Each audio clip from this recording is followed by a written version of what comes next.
তোমাদের আগের মিনি ব্লগেই বলেছিলাম এটা ছিল আমাদের 4th ম্যারেজ অ্যানিভার্সারি। এই যে সাজানো গোছানো সবটা দেখছো সেটা ও আমাকে সারপ্রাইজ দেওয়ার জন্য নিজের হাতে সবটা করেছে।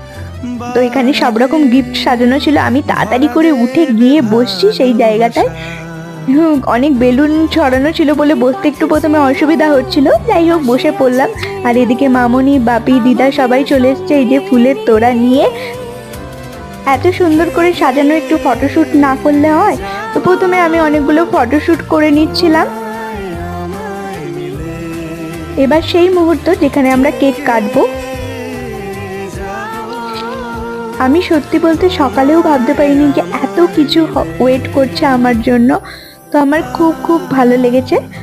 তোমাদের ভিডিওটা কেমন লাগলো অবশ্যই কমেন্ট করে জানিও। দেখা হবে পরের মিনি ব্লগে।